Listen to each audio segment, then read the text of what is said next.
ठुमक चलत रामचंद्र, ठुमक चलत रामचंद्र, बाजत पैजनिया, ठुमक चलत रामचंद्र, ठुमक चलत रामचंद्र, बाजत पैजनिया, ठुमक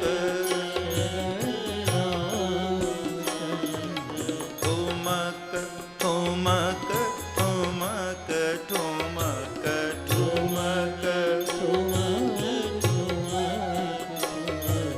कील कीलात उठत धाय, गिरत भूमि लटपटाय, कील कीलात उठत धाय, गिरत भूमि लटपटाय, धाय माय गोद लेत, धाय माय गोद लेत, दशरथ की रनिया, ठुमक चलत रामचंद्र, बाजत पैजनिया, ठुमक चलत रामचंद्र, ठुमक चलत रामचंद्र।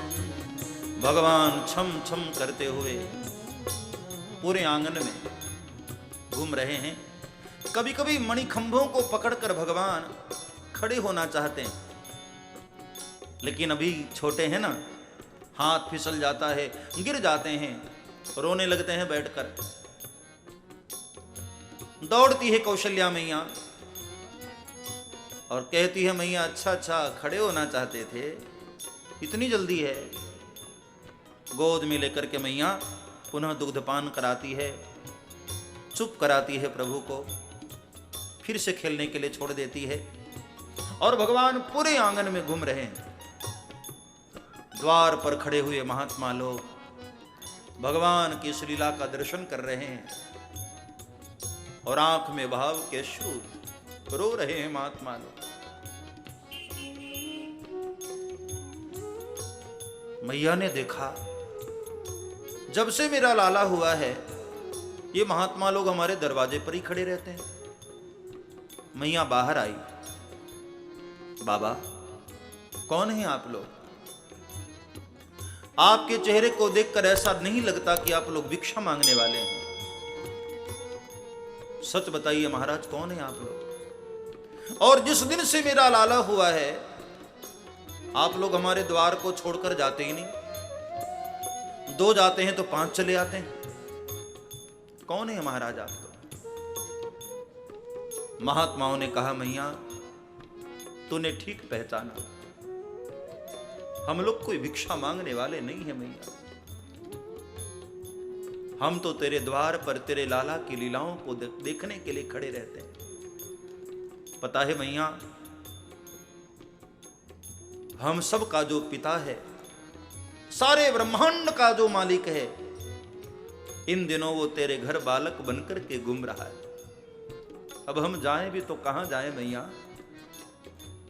माता धाता पितामह, सारे जगत का जो माँ बाप है, हम सब का जो माँ बाप है, वो तेरे घर है इस वक्त।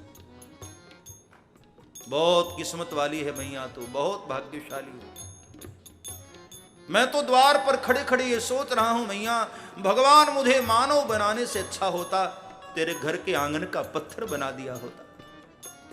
ठाकुर चलते चलते आते और भगवान के चरण हमारे मस्तक पर पड़ जाते, हमारा उद्धार हो जाता मैया, हम धन्य हो जाते। भगवान का एक मुस्लिम भक्त हुआ गोविंद का, रसखान, आप सभी जानते हैं। ब्रज में तो ब्रज की बातें करना, ये तो नानी के आगे ननिहाल की बात हो गई ना। लेकिन फिर भी स्मरण हो आया तो मैं आपको याद दिला दूं। वो रसखान की समाधि रमण रेती वाले रास्ते पर है। बड़ा प्यारा भक्त हुआ प्रभु का। उसकी कविताएं मुझे बहुत अच्छी लगती हैं रसखान की।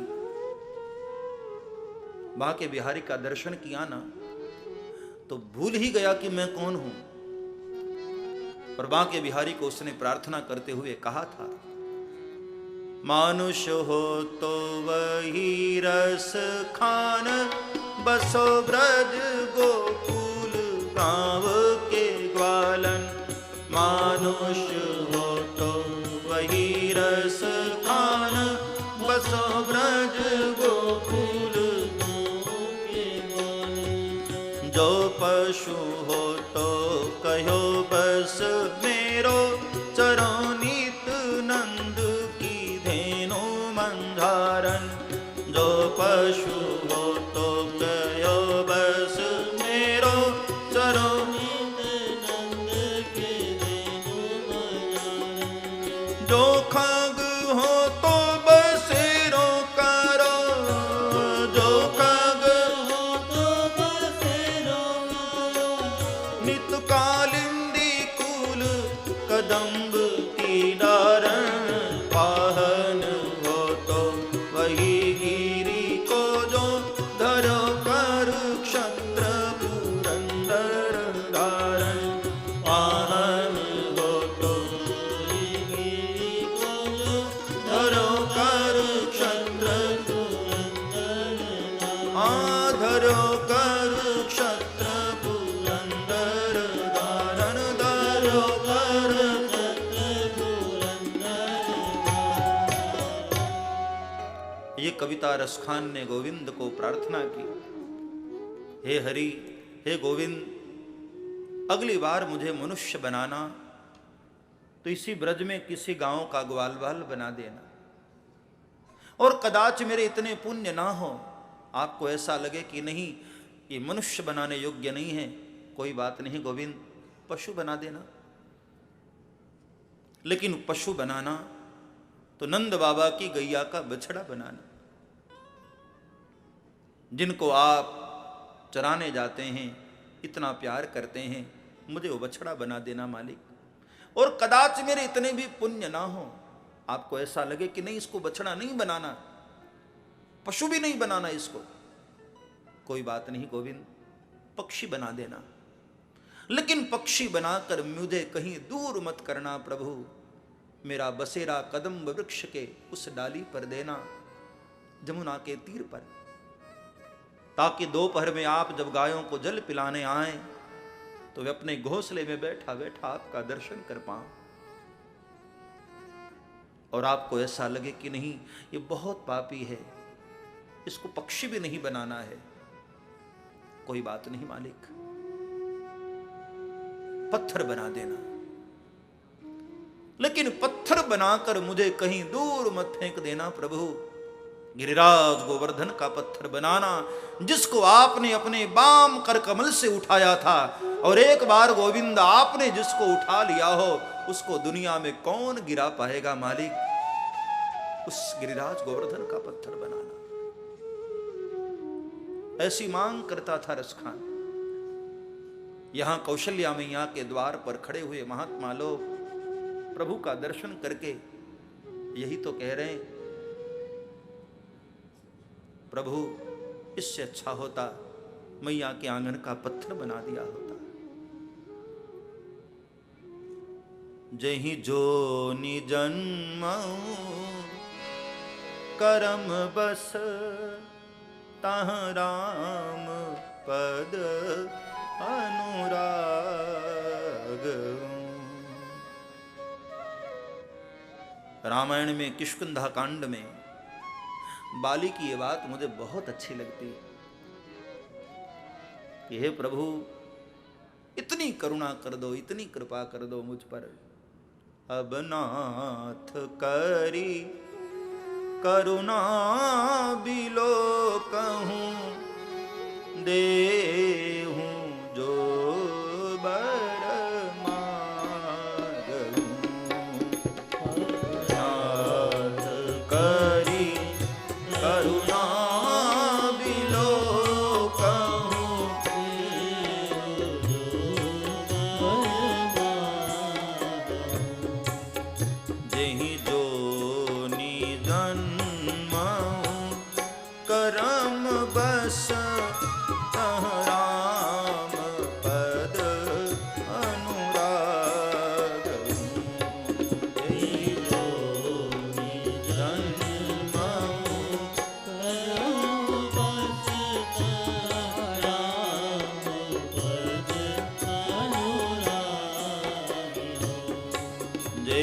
जोनि जन्मऊ करम बस राम पद अनुराग दे जोनि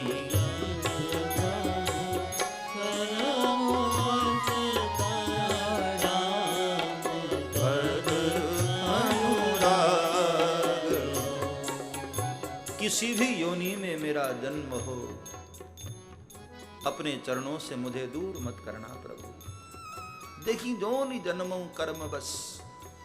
मैं ये नहीं कहता कि प्रभु मुझे मुक्त कर दो, मेरे प्रारब्ध जैसे हों उस अनुसार मेरा जन्म देना, लेकिन अपने चरणों से मुझे दूर मत करना। भगवान के भक्त भगवान से दूर नहीं जाना चाहते, कैसे भी किसी भी बहाने प्रभु के करीब रहे। धीरे धीरे धीरे समय बीता, प्रभु थोड़े और बड़े हो गए। एक दिन की वो कथा भी बाबा तुलसी ने मानस में रखी है। दोपहर के समय प्रभु सरजू के तीर पर चले गए खेलने के लिए, और दशरथ जी बुलाने गए तो प्रभु आए नहीं। भोजन करत बोल जब राजा, नहीं आवत तजी बाल समाजा। बच्चों के साथ प्रभु इतने खो गए थे। तब मां कौशल्या गई। कौशल्या जब बोलन जाई, तो ठुमुकी ठुमुकी प्रभु चलहि पराई। भगवान ठुमुक ठुमुक कर छम छम करते हुए भाग लिए। तो कई लोग यहां प्रश्न उठाते कि भाई मां के बुलाने पर भी प्रभु नहीं आए, तो ये तो मर्यादा का उल्लंघन हुआ ना। मैया गई है बुलाने तो आना चाहिए। मां नहीं गई है, कौशल्या गई, मतलब एक महारानी गई है। भगवान कहते हैं मैया मुझे महारानी बनकर नहीं, मां बनकर ही पाया जा सकता है। दौड़ती हुई कौशल्या महारानी के मन में जब वात्सल्य भाव आया तो भगवान रुक गए और पकड़ में आ गए। निगमनेत शिव अंत न पावा, ताहि धरे जननी हठी धावा। एक मां ने उस परम पिता परमात्मा को पकड़ लिया। ये लीला का भी वर्णन किया। और मानस में भगवान की बाल लीला थोड़ी छोटी है। कन्हैया के बाल लीला तो बहुत बड़ी चलती है। वो मर्यादा के इतना ध्यान में नहीं रखते हैं। वो तो जहां स्थिति जैसी देखा वैसे बन गए। हमारे राम जी मर्यादा पुरुषोत्तम है। वो कहते हैं ना कि वाल्मीकि ऋषि ने राम जी के आने से पहले ही रामायण लिख दी थी। सरल है वाल्मीकि जी को लिखना राम जी के विषय में, ये कोई कठिन मामला नहीं है, क्योंकि वाल्मीकि जी को पता था कि प्रभु राम ज्यादा से ज्यादा यहां तक कदम बढ़ाएंगे, बस मर्यादा पुरुषोत्तम है। कन्हैया के विषय में उनके आने से पहले कोई ग्रंथ नहीं लिख पाया। क्यों? भरोसा ही नहीं है ना। कब बांसुरी बजाए, कब शंख बजाने लग जाए, कोई भरोसा नहीं। कब गोपियों के कपड़े चुराए और कब द्रौपदी के सामने साड़ियों की ढेर लगा दे, कोई भरोसा नहीं। राम जी हमारे मर्यादा पुरुषोत्तम हैं, सीधे साधे हैं। धीरे धीरे धीरे समय बीता, भगवान कुमार अवस्था में आ गए। भय कुमार जब ही सब भ्राता, भय कुमार जब ही सब दीन जनेऊ गुरु पीतु माता, दीन जनेऊ गुरु पीतु माता, दीन जनेऊ गुरु पीतु माता, दीन जनेऊ गुरु पीतु माता। हे कुमार जब ही सब भ्राता,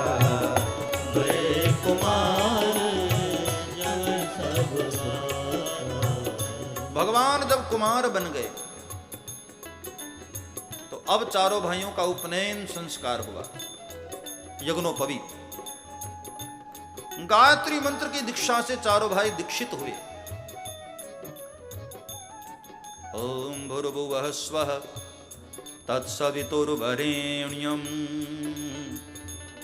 भर्गो देवस्य धीमहि धियो यो नः प्रचोदयात्। गायत्री मंत्र की दीक्षा से दीक्षित हुए और चारों भाई द्विज बने, गुरु के शरणागत हुए। और जब गुरु के शरणागत हो जाता है जीव, तब उसका दूसरा जन्म होता है। एक जन्म तो माता पिता के द्वारा और दूसरा जन्म सदगुरु के द्वारा होता है। इसलिए हमारे संतों में परंपरा है, शिष्य जब दीक्षा ग्रहण करता है तो सब कुछ बदल जाता है। नाम भी, एड्रेस भी, गोत्र भी, सब बदल जाता है। क्योंकि आज से हमारा दूसरा जन्म हुआ। अब हम द्विज बने। द्विज का मतलब जिसका 2 बार जन्म हो। संस्कृत भाषा में दांतों को भी द्विज कहा गया। दांतों का भी जन्म 2 बार होता है ना। एक तो मां के दूध वाला जो दांत होता है और एक शुद्ध दांत, इसलिए दांत द्विज हैं। चारों भाई अब द्विज बने। और भूतकाल में ऐसा नियम था कि जब बच्चा कुमार हो जाए, दीक्षित हो जाए, बाद में विद्याध्ययन करने के लिए जाता था। तो अब चारों भाई विद्याध्ययन करने के लिए गुरु गृह पढ़न गए रघुराई। गुरु गृह पढ़न गए रघुराई। अल्प काल विद्या सब आई। अल्प काल विद्या सब आई। अल्प काल विद्या सब आई। अल्प काल विद्या सब आई। गुरु गृह पढ़न गए रघुराई। गुरु गृह पढ़न गए रघुराई। भगवान अब पढ़ने के लिए गए। शब्द पर गौर करिए। गुरुदेव पढ़ाने आए नहीं, भगवान पढ़ने गए। क्या मतलब? शिष्य सदगुरु के पास जाए, सदगुरु नहीं, ज्ञान का पिपासु सदगुरु के पास जाए। अरे भाई, घड़ा ही तो नदी के पास जाता है ना।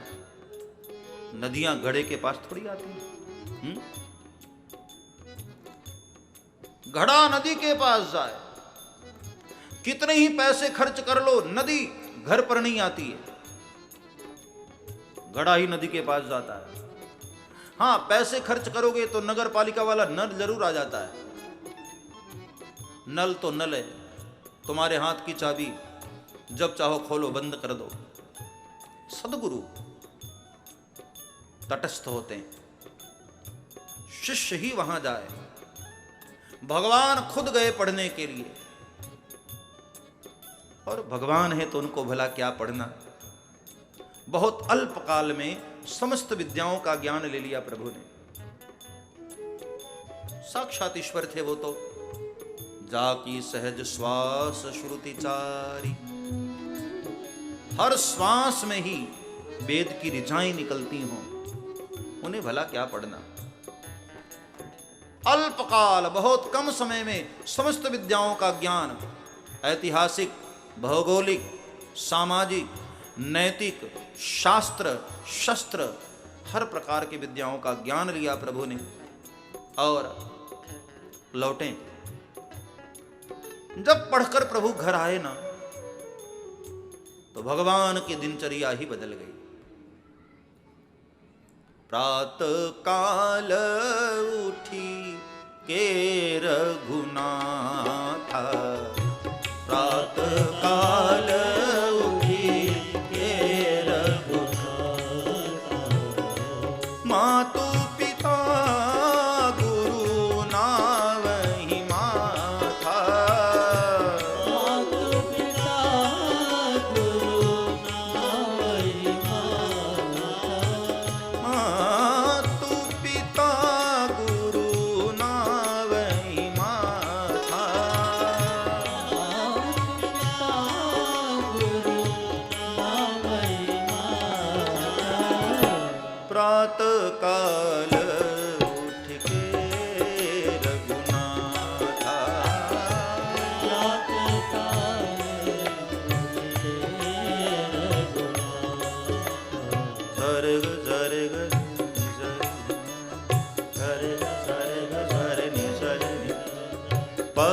म ग रे सा म ग रे ग सा रे ग सा रे नि सा रे नि सा रे नि सा रे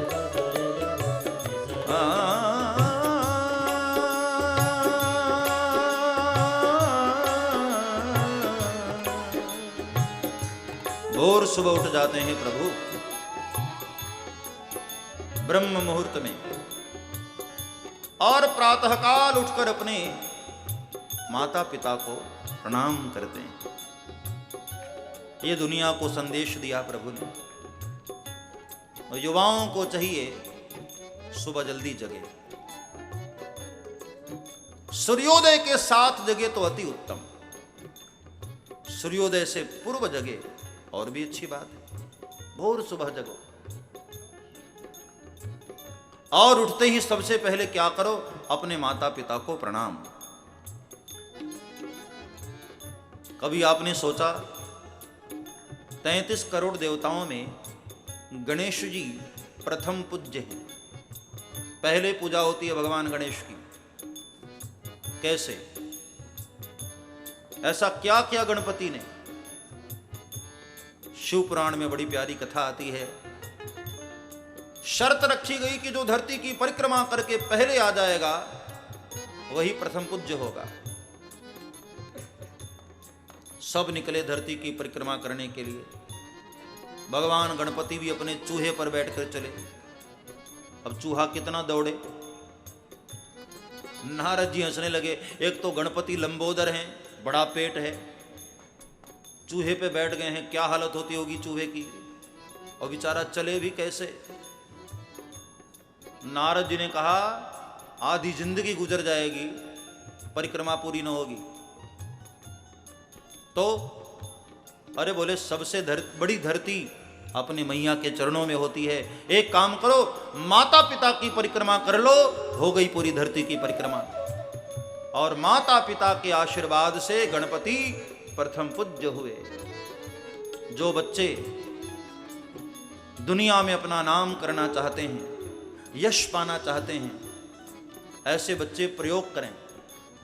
सुबह सुबह उठकर अपने माता पिता के चरणों का स्पर्श करें, माता पिता को आदर दें। मैं व्यासपीठ से भरोसे के साथ कहता हूं, जरूर आपको भी यश मिलेगा, कीर्ति मिलेगी। चत्वारि तस्य वर्धन्ते आयुर्विद्या यशो बलम। इन चारों में बढ़ोतरी होती है, आयु, विद्या, यश और बल। अपने माता पिता को, आचार्यों को, मतलब सदगुरु को, संतों को आदर दो। मातृदेवो भव, पितृदेवो भव, आचार्य देवो भव, अतिथि देवो भव। इन सबको आदर दो। आयु, विद्या, यश और बल यह हमें प्राप्त होता है। भगवान इस प्रकार अपने माता पिता को प्रणाम करके आदर देते हैं। एक कार्य प्रभु ने और किया। आयसु मागी करहि पूर काजा, आयसु मागी आयसु मागी करहि पूर काजा, आयसु मागी करहि पूर काजा। देखी चरित हर सही मन राजा, देखी चरित हर सही मन राजा, देखी चरित हर सही मन राजा, देखी चरित हर सही मन राजा। आयसु मांगी करहि पूर काजा, आयसु मांगी करहि पूर काजा। वाह। श्री राम जय राम, जय जय राम, श्री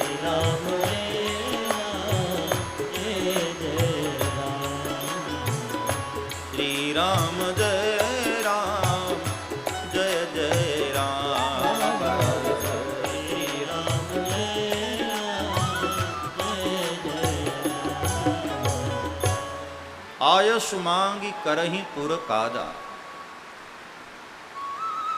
भगवान कोई भी कार्य करने से पूर्व अपने माता पिता से आज्ञा लेते हैं, अपने बड़ों से पूछकर भगवान कोई कदम बढ़ाते हैं। और रामायण ये सिखाती है, कोई भी कार्य करो ना तो बड़े बुजुर्गों को पूछकर, बड़ों से पूछकर करो। 1 साल का भी व्यक्ति हमसे बड़ा है ना तो उसका अनुभव 1 वर्ष का ज्यादा, हमसे बड़ा है वो, अपने बड़ों से पूछकर कोई कार्य करो। और धीरे धीरे धीरे समय बीता। भगवान ने एक लीला और की, यहां आखेट करने की लीला। पावन मृग मारहि जिय जानी। लेकिन भगवान ने ऐसे मृगों को मारा जिन मृगों का उद्धार भगवान के बाणों द्वारा होना था। क्योंकि जे मृग राम बाण के मारे, ते तनु तजि सुरलोक सिधारे। और बाबा तुलसी अब कथा के क्रम को मोड़ रहे हैं। यहाँ तक की कथा तो मैंने गाई, अब इधर विश्वामित्र महाराज की ओर कथा को मोड़ रहे हैं। यह सब चरित कहा मैं गाई, आगिली कथा सुनहु मन लाई। यह सब चरित आगिली कथा सुनहु मन लाई। आगिली कथा सुनहु मन लाई।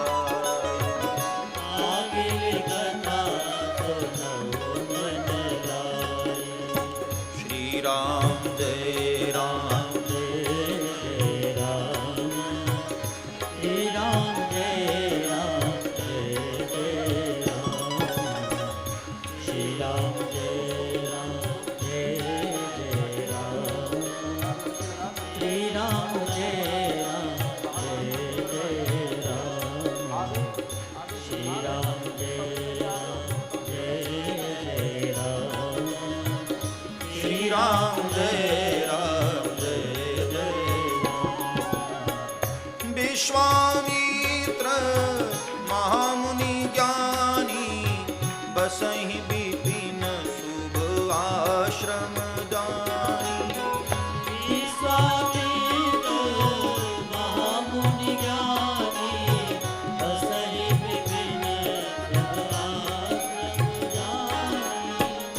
जह जप यज्ञ जोग मुनि करही, अति मारीच सुबाहुनि डरहि। जह जप यज्ञ जोग मुनि करही, अति मारीच सुबाहुनि डरहि। देखत यज्ञ निशाचर धावहि, करहि उपद्रव मुनि दुख पावहि।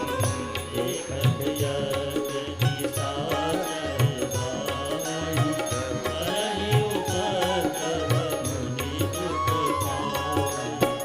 गाधी तनय मन चिंता व्यापी, हरि बिनु मरहि न निशिचर पापी।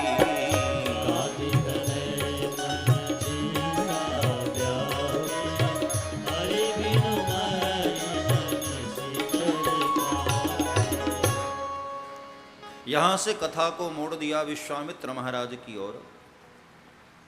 विश्वामित्र नाम के एक महापुरुष, एक संत रहते हैं अवध और मिथिला के बॉर्डर पर। यज्ञ करते हैं, अनुष्ठान करते हैं, पूजा पाठ करते हैं, भजन करते हैं।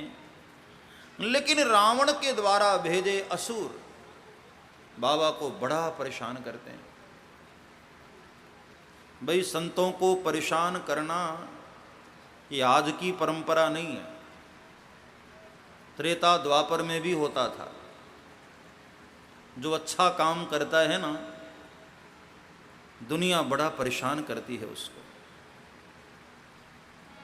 भाई अपने पेड़ में फल जब पक जाता है ना, तो देखो हर पक्षी उस पर चांच मारता है, पके हुए फल पर, कच्चे पर नहीं। फल जब पक जाता है, अरे और तो और कौवे भी चांच मारते हैं। पता है ना कि अब यहां से रस ही मिलने वाला है। कोई सज्जन पुरुष, कोई साधु पुरुष, कोई संत पुरुष, दुष्ट लोग बड़ा परेशान करते हैं सज्जनों को, साधुओं को। ये दुनिया के लोग बड़ा परेशान करते हैं। विश्वामित्र महाराज भी यज्ञ अनुष्ठान करते थे। रावण के द्वारा भेजे हुए असुर विश्वामित्र महाराज के हवन कुंड में मांस डाल देते हैं, मदिरा डाल देते हैं, यज्ञ खंडित हो जाता है, विध्वंस हो जाता है।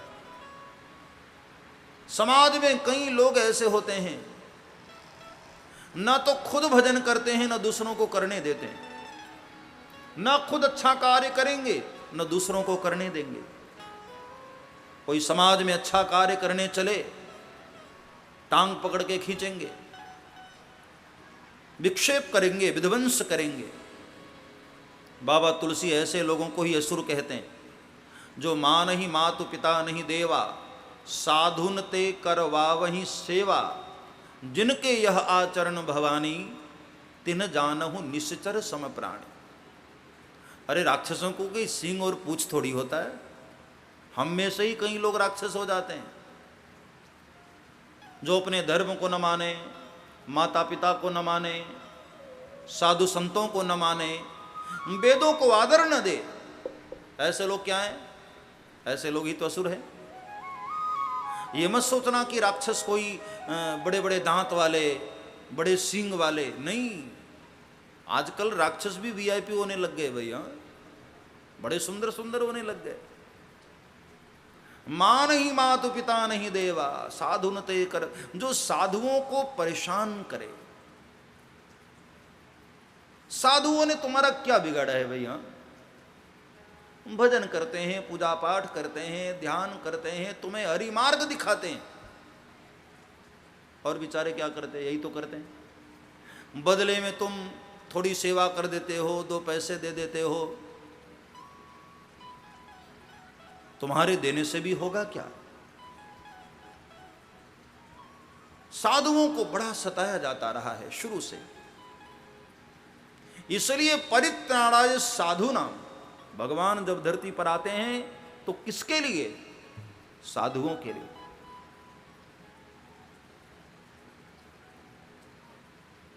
ये कुछ लोग दुनिया में साधुओं को बड़ा परेशान करते हैं। रावणी विचारधारा के जो लोग हैं ना, दशाननी विचारधारा के, ये लोग साधुओं को बड़ा शुरू से परेशान करते आए हैं। विश्वामित्र महाराज ने सोचा कि इन असुरों से लड़ना ये साधु का काम नहीं है। नायम मार्गो ही साधु नाम, दुष्टों से लड़ना ये साधु का काम कहां? अब साधु भजन करे कि लड़ाई करे?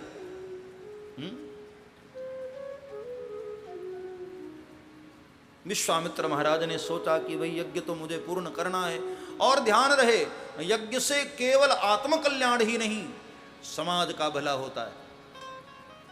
जब हमारे नगर में यज्ञ होता है ना, तो पूरे नगर का भला होता है।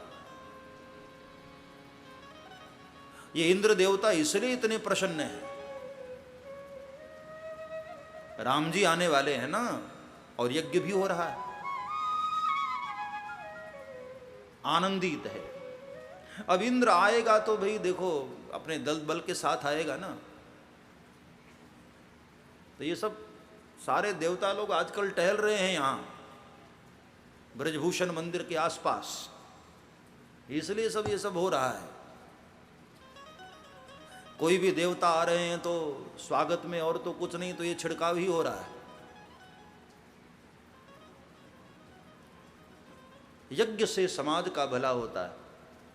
मैं तो आपको प्रार्थना करूं, यहां यज्ञ हो रहा है ना, तो यज्ञ की परिक्रमा भी किया करो।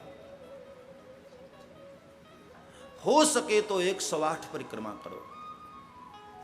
नित्य परिक्रमा करो, क्योंकि इस वक्त सारे देवता यज्ञ मंडप में बैठे हुए हैं।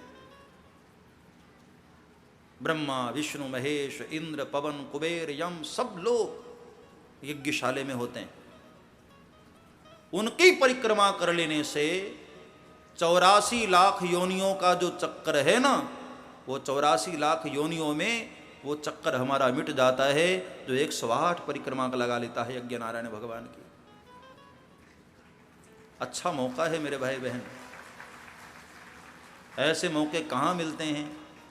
एक संत के प्रसाद रूप ये अवसर हम लोगों को मिला है, तो हम लोग 108 परिक्रमा, 51 लगा लो, 21 लगा लो, अलग अलग संख्याओं में परिक्रमा लगाने का महत्व बताया गया है। और यहाँ बड़ा अच्छा अवसर चल रहा है, यज्ञ नारायण भगवान प्रतिष्ठित हैं इस वक्त, तो जब भी समय मिले घर से यहाँ आकर परिक्रमा लगाओ। हमारी आदि व्याधि रोग संकट सब मिटते हैं यज्ञ नारायण भगवान की परिक्रमा से, यज्ञ से। अब तो वैज्ञानिकों ने भी इस बात को सिद्ध किया कि यज्ञ के धुएं से ओजोन परत की मजबूती होती है, जो सूर्य और धरती के बीच में एक लेयर है, जिससे फिल्टर होकर के सूर्य की रोशनी हमको मिलती है, उसको कहते हैं ओजोन परत। डीजल पेट्रोल के धुएं से वो ओजोन परत कमजोर हो रहा है, कहीं कहीं छेद हो रहा है। लेकिन धन्य है हमारे भारत के ऋषि महात्मा लोग, परम वैज्ञानिक हुआ करते थे। ब्रह्मांड के पूरे रहस्य को उन्होंने ध्यान में अनुभव किया, और इसलिए यज्ञ का आयोजन, यज्ञ का विधान बताया। यज्ञ के धुएं से हमारे क्षेत्र की नेगेटिविटी खत्म होती है, ये भूत प्रेत आदि व्याधि ये सारी चीजें नष्ट होती हैं। संक्रामक जो बीमारियां हैं, जो हवाओं से फैलती हैं, बहुत सारी बीमारियां, उसके जो कीटाणु हैं, यज्ञ के धुएं से नष्ट होती हैं। यज्ञ से बहुत फायदे हैं साहब, बड़े फायदे हैं। जहां भी यज्ञ होता है वो पूरा आसपास का माहौल, आसपास का वातावरण, आसपास का क्षेत्र पवित्रतम हो जाता है। संत महात्मा लोग इसलिए समय समय पर अलग अलग क्षेत्रों में यज्ञ का आयोजन करते थे। विश्वामित्र महाराज ने भी यज्ञ शुरू किया, लेकिन कई बार असुरों ने आकर यज्ञ विध्वंस कर दिया। इसलिए गाधी तने मन चिंता व्यापी। आज एक संत को चिंता हुई। ध्यान देना, संत चिंता नहीं करते, संत सदैव चिंतन करते हैं, परमात्मा का स्मरण करते हैं। साधु को चिंता करने की क्या जरूरत है। अजगर करे न चाकरी, पंछी करे न काम, दास मलुका कह गए सबके दाता राम। साधु को चिंता करने की क्या जरूरत। तू ही नाम तारण सब काज सारण, धरो उसका धारण निवारण करेगा।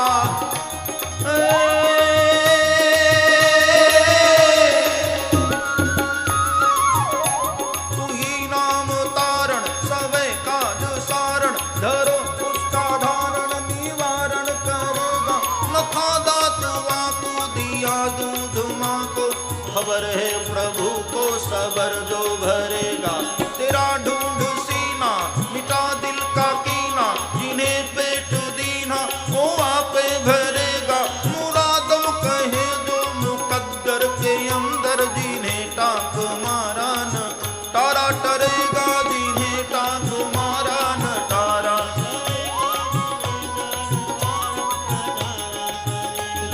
मुरादम कहे जो मुकद्दर के अंदर, जिन्हें पेट दीना वो आपे भरेगा, जिन्हें पेट दीना वो आपे भरेगा, वो आपे भरेगा। खबर है प्रभु को सबर जो भरेगा। परमात्मा को सबकी फिक्र होती है, इसलिए साधु जन चिंता नहीं करते। न था दांत वाकू दिया दूध मां को, खबर है प्रभु को। देखो जब बच्चे छोटे होते हैं, कुछ खा नहीं पाते हैं, तो भगवान मैया के स्तन में दूध दे देते हैं। बच्चे के मुख में दांत नहीं तो भगवान मां को दूध देते हैं। और जब वही बच्चा धीरे धीरे थोड़ा बड़ा हो जाता है, खाना सीख जाता है, अन्न ग्रहण करने लगता है, तो धीरे धीरे मैया का दूध अपने आप बंद हो जाता है। दूध बंद करने के लिए माताओं को कोई टेबलेट थोड़ी खानी पड़ती है कि दूध बंद हो जाए हमारा। सब ऑटोमेटिक चल रहा है, प्राकृतिक रूप से चल रहा है। भगवान को सबकी फिक्र है, जिसको पेट दिया है उसको भरने की जिम्मेदारी भी उसी की। इसलिए साधुजन चिंता नहीं करते। चिंतन करो, चिंता नहीं। और तुम्हारी चिंता करने से होगा भी क्या? बहुत टेंशन ले लो, क्या होगा? ये आजकल हमारे देश की बड़ी खतरनाक बीमारी हो गई है टेंशन। जिसे देखो सब टेंशन में। मैं तो देख रहा हूं छोटे छोटे बच्चे भी आजकल टेंशन में। क्यों चिंता करते हो साहब? राम भरोसे जे रहे वो पर्वत पर हरि आए। भगवान के भरोसे रह करके मस्त रहो साहब। जो होने वाला है वो होकर ही रहता है, कितनी ही टेंशन कर लो। और जो नहीं होने वाला है वो कभी नहीं होगा। इसलिए अपने आप में मस्त रहो।